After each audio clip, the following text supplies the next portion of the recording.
Film yang diadaptasi dari novel laris berjudul sama, karya Aisworo Ang, menceritakan tentang seorang anak bernama Sekar Palupi, anak dari pasangan Supri dan Tupon. Mereka tinggal di desa Gunung Kidul, di mana pendidikan adalah prestasi yang sulit untuk dibanggakan.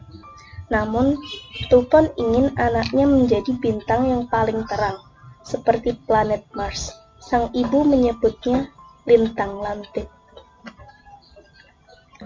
Tupon dan Supri berusaha untuk menyekolahkan Sekar supaya dia menjadi anak yang pintar.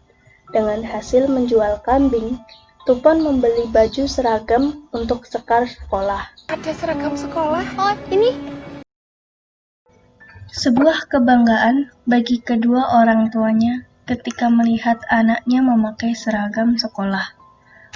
Tupon berharap anaknya menjadi perempuan berpendidikan melebihi dirinya.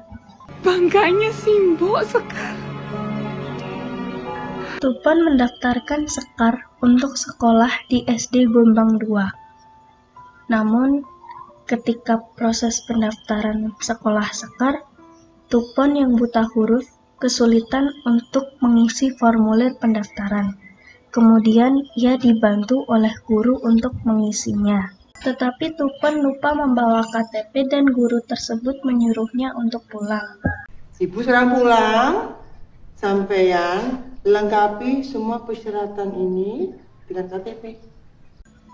Tupon bergegas mengayuh sepedanya untuk mengambil KTP dan berkas-berkas lainnya yang ketinggalan di rumah untuk membantu proses pendaftaran Sekar di sekolah.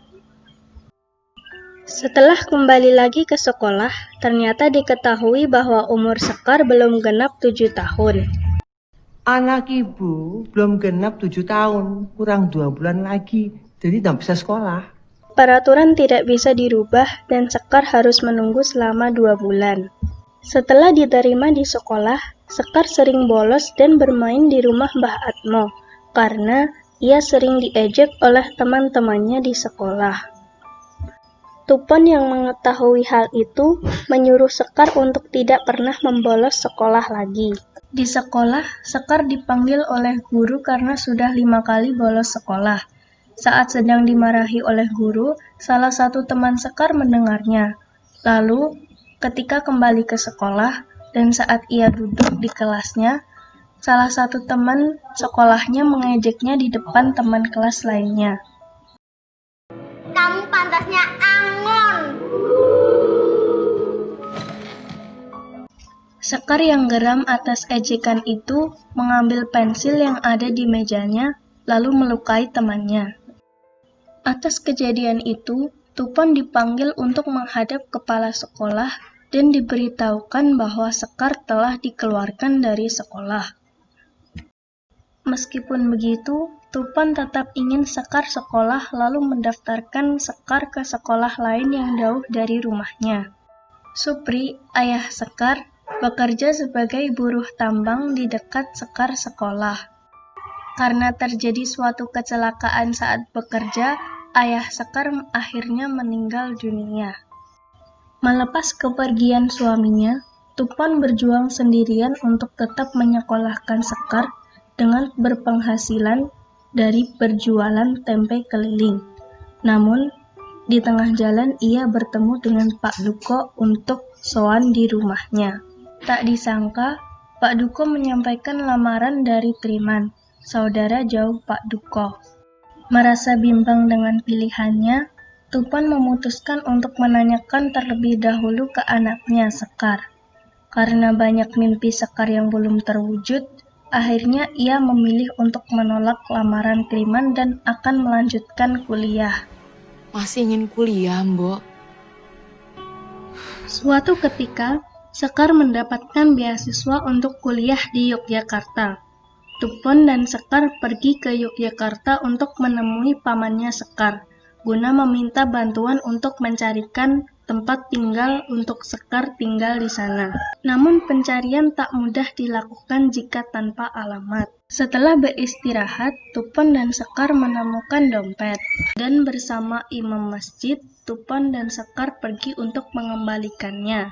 Tak disangka, dompet tersebut milik istri dari Ustadz Ali, Ustadz yang dulu pernah tinggal di desa Gunung Kidul. Waktu terus berlalu, dan Sekar telah menjadi seorang sarjana di Universitas Oxford, dan telah menjadi lulusan terbaik di sana. Whom do you should respect the most? Then the answer will be your mother. Your mother. And your mother. Then your father.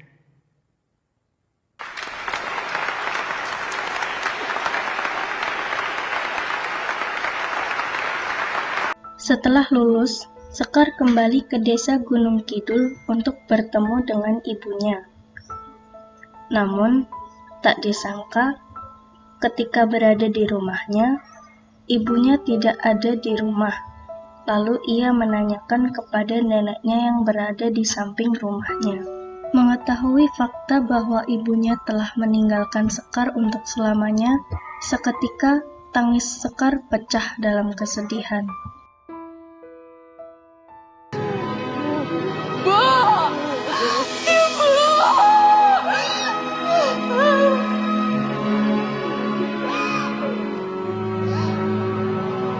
Sekar mendatangi makam ibunya serta meminta maaf kepadanya karena belum bisa pulang untuk menemani hari-hari terakhir bersamanya. Sekar mengenang saat-saat masih bersama ibunya waktu kecil. Sedih bagi Sekar ketika harus kehilangan seorang ibu yang sangat dicintainya.